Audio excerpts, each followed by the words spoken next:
Hi everyone, I'm Erin. As you've maybe already heard in the previous video, if you took a look at it, I like to share some stories.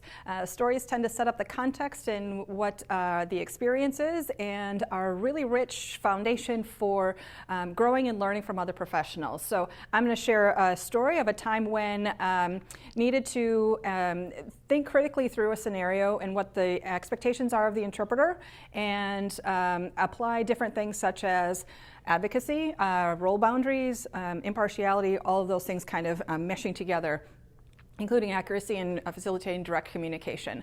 So in a pediatric scenario, a patient had received a vaccine, and so with this type of vaccine, it was the first time the patient was receiving the vaccine, so the recommendation would be that she stay in the clinic in the exam room accompanied by her mother for about 15 minutes, just in the off chance that she were to have some type of reaction to the vaccine. So we knew that there would be this 15-minute waiting period after the patient had received the injection, and so of course the nurse goes off to the nurse's station and I stand out in the hallway, and the patient and her mom, of course, stayed in the room. So a few minutes pass by, maybe 5 or so minutes, and before I know it, the door opens to the room, and so I, of course, respond, and it's the mother, and she's kind of nervous and a little bit tense, saying that her daughter is becoming ill and she doesn't know what to do, she needs a nurse. This is a clinic situation. There are not emergency or nurse call-out buttons or anything that you can do. So if I'm thinking through the application of how to interpret the protocols and direct communication, I would have needed to have said, oh, thank you for letting me know that. And again, I was speaking in Spanish, but keeping this in English for everyone. Let's go down and find the nurse and let the nurse know what's going on, and then you can interpret for her, and or speak to her, and I'll interpret what you're saying, and then you can respond back. You see how long it's taking me to even set this up, right? We have a critical incident happening where a patient needs some type of medical response. So instead of insisting that the mother walk with me down to where the nurse's station was, I just let her know, one moment.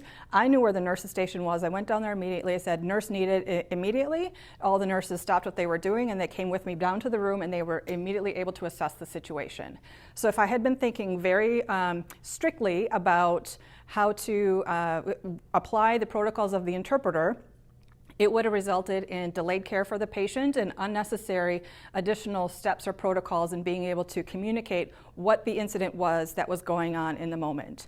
So did I step outside my boundaries? Absolutely not. I made a critical decision in the moment as to how we can immediately call the attention of a medical provider given the tools and resources that we had available to us at that time. And at that point, that was my feet walking down to the nurse's station quickly, getting somebody's attention to then come back to that patient room and then respond to and handle the scenario.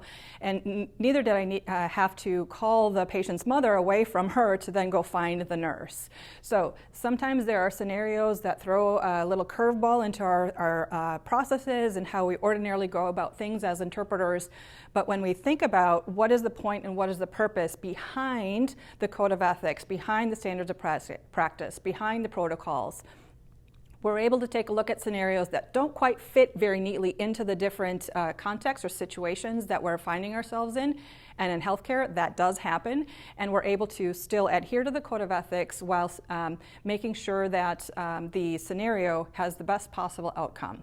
So I'd like to hear your stories as to when you were having to think through the code of ethics or protocols in perhaps a little bit different or a more critical way than simply do A, then B, then C, where maybe you have to be a little bit more creative. Not thinking so much in black and white, but maybe thinking in full color. Thanks for taking a look at this video. Looking forward to hearing your scenarios.